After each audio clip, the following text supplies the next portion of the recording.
দেশের আইনশৃঙ্খলা পরিস্থিতি সন্তোষজনক বলে দাবি করেন স্বরাষ্ট্র উপদেষ্টা lieutenant general of. Jahangir Alam Chowdhury. একই সঙ্গে তিনি বলেন, পরিস্থিতি আরও উন্নতি করার সুযোগ রয়েছে।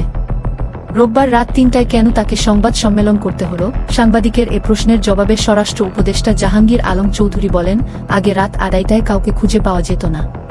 আমরা দিনেও যেমন কাজ করি, রাতেও কাজ করি।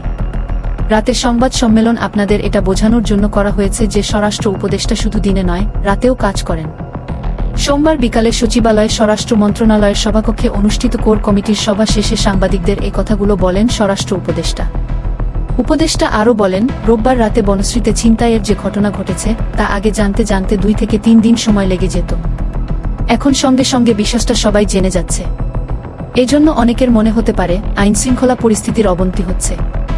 আগেও এমনটি ঘটেছে, এখনও ঘটছে। ভবিষ্যতে যাতে এ ধরনের ঘটনা না ঘটে সেজন্য আইনশৃঙ্খলা রক্ষাকারী বাহিনীকে নির্দেশ দেওয়া হয়েছে বলে জানান তিনি।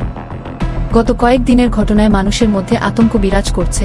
এক সাংবাদিকের এমন বক্তব্যের জবাবে স্বরাষ্ট্র উপদেষ্টা বলেন, মানুষকে আশ্বস্ত করতেই আজকে আইনশৃঙ্খলা বাহিনীর সঙ্গে সভা করা হয়েছে। সন্ধ্যার পর থেকে আপনারা পরিস্থিতি টের পাবেন।